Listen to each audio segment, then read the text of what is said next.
A game that's catching a lot of attention lately is Star Atlas, a blockchain-based, space-themed grand strategy video game built on the Solana blockchain. Now, a lot of people are comparing this game to the likes of Star Citizen, myself included when I covered it about a month ago, but now when I hear grand strategy, I think of games like Europa or Crusader Kings. This video is a deep dive into Star Atlas, who is making it, and what the hell this game actually is. But before we get into all of that, today's video obviously has a sponsor because it is a deep dive, and it's HelloFresh, which is awesome because I use them quite frequently. If you guys don't know what HelloFresh is, they're a meal kit provider that deliver ingredients straight to your door. You get to choose recipes every week, which for me was actually awesome because it allowed me to eat something different every couple of days, and they have options for healthy recipes, low carb, any dietary restrictions that you have, things like Calorie Smart. They got you guys covered on all of that. I would get salads, chicken breasts with like bean sides, pulled pork, flatbread pizzas.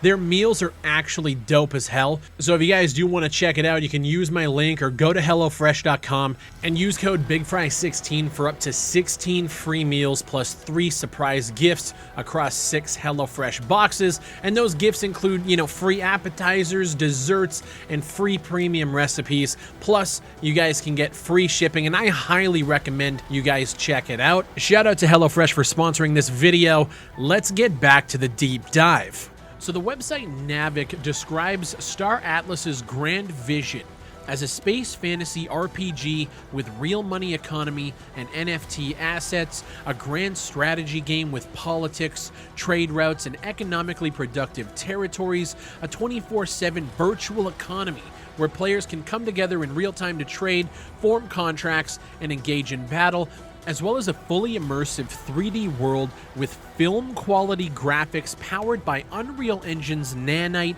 that you can experience in VR. And if you take what they've said about Star Atlas and compare it to what Earth 2 has said about their product itself, they're pretty similar. Places like CoinMarketCap describe the ability to construct entire cities and build microeconomies in the game, embarking on lonely and challenging journeys riddled with countless perils as they gather resources and compete to outsmart other players in the metaverse. And that's where it starts to fall into that Earth 2 area of gaming, when you realize that nobody has any real idea of what the game is, what that final product is actually going to look like, who is actually developing it, and what are they offering right now. So here goes the deep dive. When you look at the team page for Star Atlas, there's quite a long list of people, ranging from concept designers, and there's a lot of those, we'll get into that, to marketing, to director of operations, all with LinkedIns and GitHubs to peruse so you can actually see their resume. So taking out the concept designers, we'll talk about them later, taking out, financing and marketing, and boiling this down to the people who are actually going to be making this game a reality, because while it takes a whole studio, these are the ones I'm interested in: the product developers, the engineers, and the leadership. The leadership consists of 4 different people: Michael Wagner as the CEO, Danny Floyd as the CPO, Jacob Floyd as a CTO, and Pablo Quiroga as the CRO, and you might as well throw Anthony Daniels in there as the C3PO. Michael Wagner's LinkedIn actually doesn't exist from what I can tell, but looking at an interview from the website Navic, Michael speaks on his former history, stating that his formal background and career is in traditional finance and capital markets. He's a CFA charter holder, so he previously worked in portfolio management and investment and security analysis. So this guy is somebody who is outside of the gaming sphere, coming in to make an MMORPG sci-fi metaverse. Great. Danny Floyd, who's the chief product officer, has actually come from 1047 Games, which is the studio behind Splitgate, which has blown the fuck up since I have covered it last. In the last couple of years, it has done so well. So at the very least, there's someone in the leadership position who has worked on a pretty successful title in the last 5 years. Does this give the team credibility? Absolutely.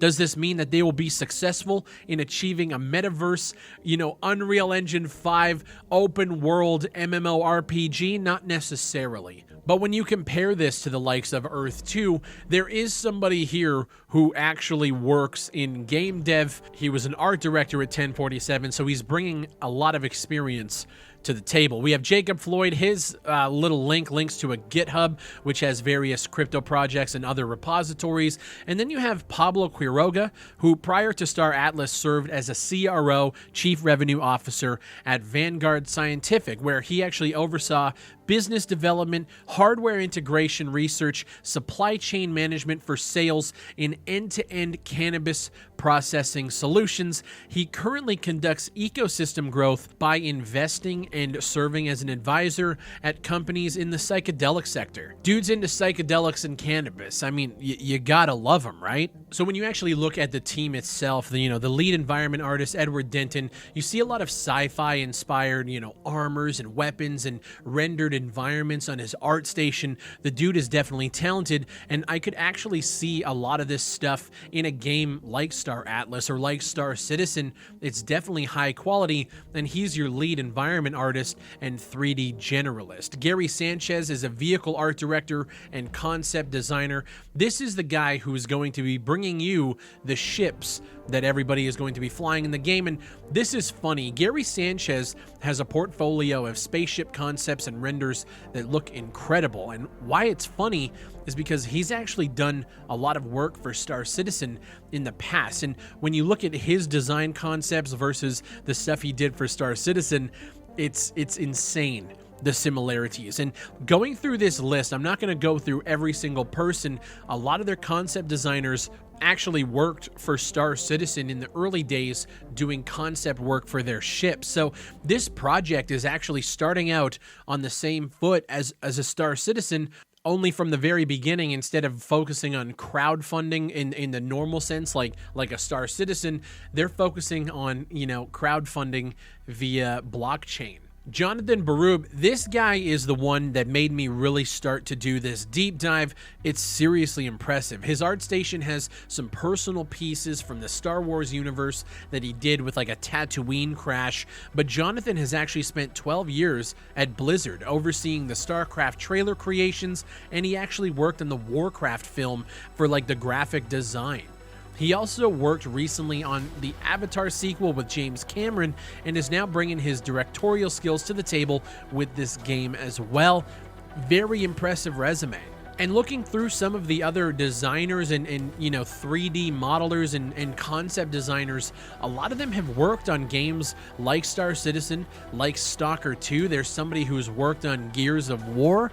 A lot of these people in this industry are very, very impressive. They have people who worked for Electronic Arts in comparison to even the beginning days of Star Citizen, and obviously comparing it to the ragtag bunch that they have over at Earth 2. Star Atlas is looking like a pretty solid entry team to get this thing off the ground, and obviously they're hiring for a bunch of new positions. I think since January, I saw in an article that they were quoted as hiring already up to 130 more people to get this off the ground. I'm actually kind of impressed. Now, obviously, if you jump in right now, you're not going to be able to fly around in space like you can in Star Citizen, but when you look at what the game offers, and I use game very loosely at this point, what they have to offer now are pictures of ships that you can purchase using Solana or Atlas coin, which is their specific coin set on the Solana blockchain. And the prices on some of these ships are fucking insane. You could go down to what they call the extra small ships, the Pierce X4 and the Opal Jet, and when you actually look at the marketplace, they're selling for 20 USDC, which is a 1-to-1 with United States dollars. So $20 gets you an X4 ship with some concept art. It has apparently one crew slot, a power supply, a warp drive, a radar, a tractor beam, 4 weapon hardpoints, 1 maneuvering thruster, 1 impulse engine, 1 shield generator, and a hull reinforcement for a ship that you don't even know what the fuck you're going to be able to do with it, but there it is. This is also listed as a common ship, and the available supply right now is 128,696. And when you go to buy and or sell them, it actually takes you to, from what I understand, a marketplace where you can list ships to sell and purchase, essentially the same as Earth 2 in this regard with tiles, only this is ships that will apparently eventually be a 3D, render in game. We do have some gameplay that we're going to talk about in a little bit, but right now, the reason why this company has hired so many concept artists is because that's all they're selling. When you think about the meme about Star Citizen where some of the ships were just drawn on napkins, which is actually true, and then sold off to people at dinners, this is essentially that, only they've hired people to put the work in to make a concept ship and then are just selling it to you with the hope that you're going to buy it and be able to eventually fly it.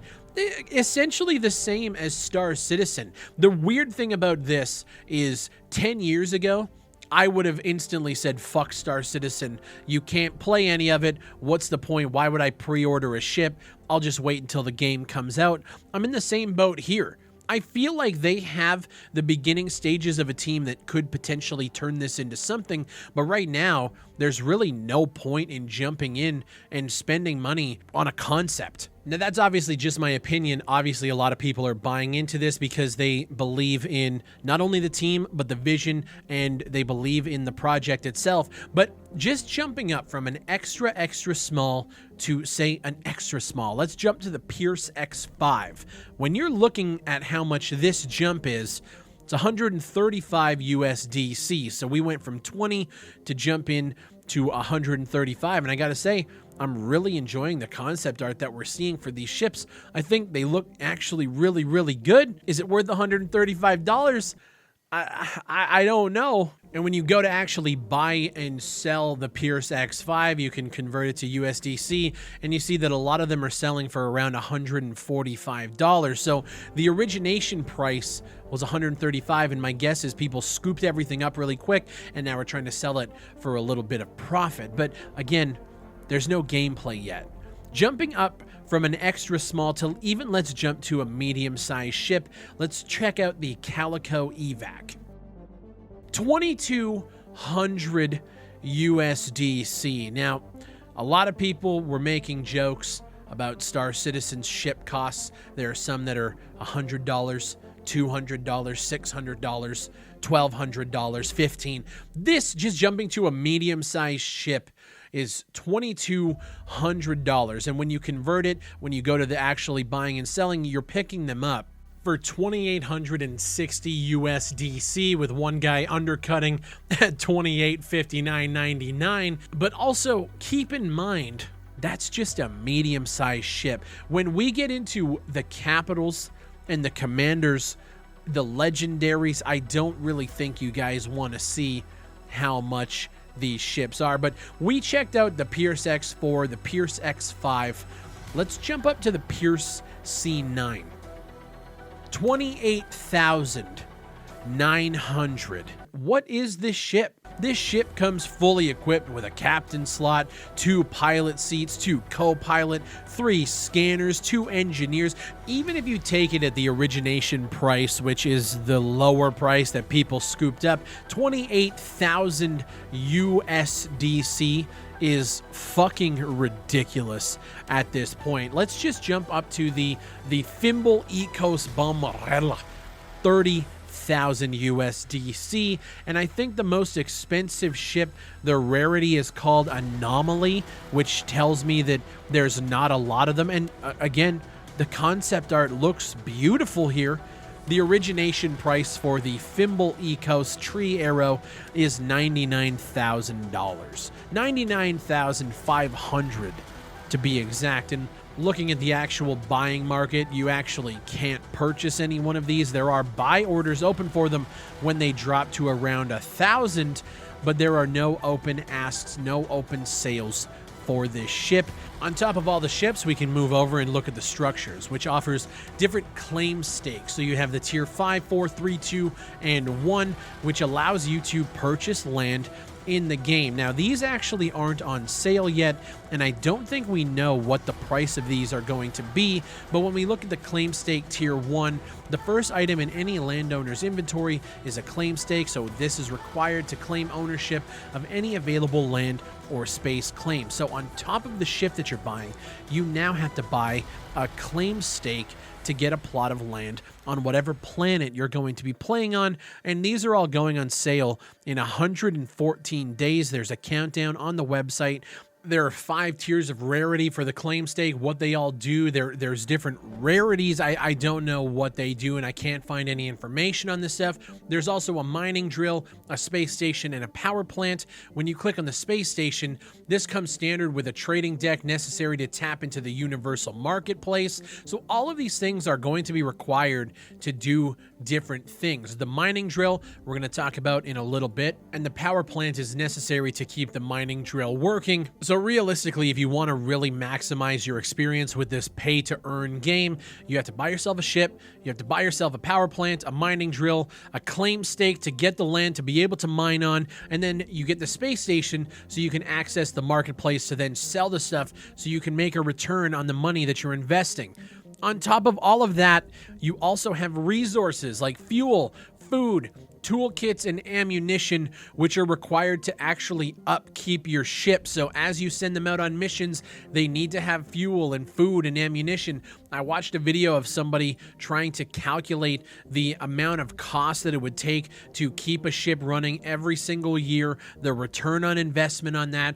It now becomes an actual job where you need to not only just play the game, but fund it through this marketplace that they got going on. And then you have collectibles, stuff like what looks to be different character models and stuff like that. There's this Antol. Captain Antol is the most celebrated and decorated captain of the MUD faction. Apparently you can buy different character models as well. This character model is going, well, it's on sale, I should say, for 28,000 USDC, and there's hundreds of these collectibles on here that are apparently going to make your game better.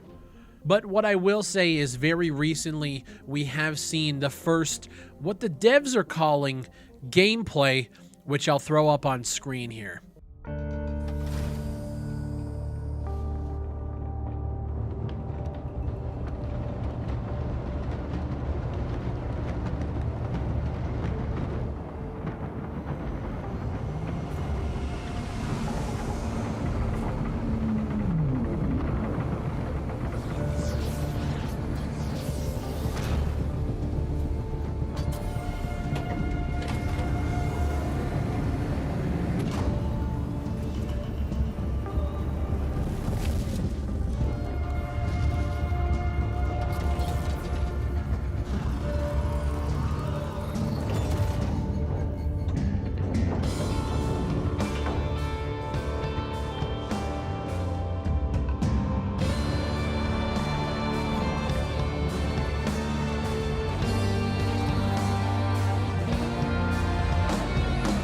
Obviously, that's not gameplay. It looks to be some sort of like real-time render in Unreal Engine 5, which could be cool, but I don't think calling it gameplay footage right now is transparent or honest, and it really puts a red flag up for me.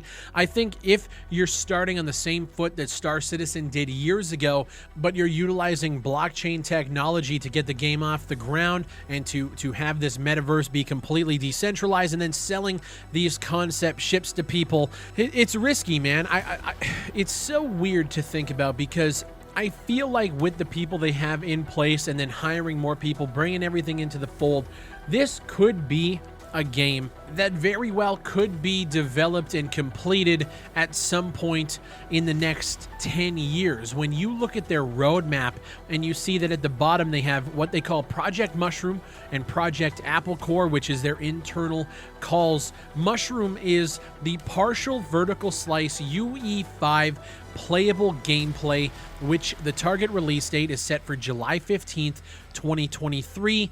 Apple Core is the refined major UE5 module releases targeted for July 15th, 2025. Now, I don't want to compare these guys to RSI or CIG or whoever the fuck is making Star Citizen, but what I will say is we have seen that team grow exponentially over the last 6 or 7 years, and they're still in early stages of development with that game, hence why a lot of people are calling it a scam, because they kept missing deadlines that they set for themselves and their community. If Star Atlas could get a vertical slice UE5 demo out by July 15, 2023, like their roadmap suggests, then maybe there's something here. But until that point comes, I would highly recommend staying away from the crowdfunding side of things and look and see what they got, in store for the future. Don't buy into this until you see a product that you think is worth buying into. And the thing about worth now is so subjective. There are people that might want to buy in right now, and they obviously have, and then there are people who aren't going to buy in until the game is at a 1.0 state 10 years down the line, and that's fine.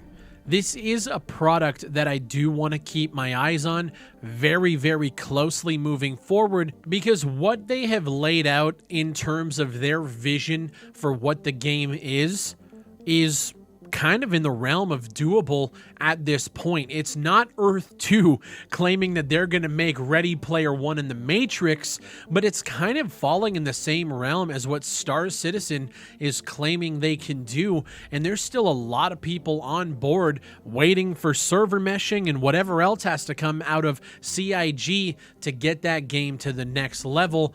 This could be doable. I can't say it's not, but I will say that I don't think they're going to hit that deadline release date in 2023 or 2025. And if they do, I'll be incredibly impressed with this product. There's a difference between this one and Star Citizen, this one in Earth 2, and this one in every other decentralized fucking game that is now being pushed into the industry. But for now, keep your ears and your eyes open and keep your fucking wallets closed, and let's see where this goes. My name is Big Fry. Thank you guys for watching. Leave a like on the video and subscribe for more content just like this, and let me know your guys' thoughts. What do you think of Star Atlas after going through and seeing everything that we can possibly see about this project? Let me know in the comments down below, and I'll see you on the next one.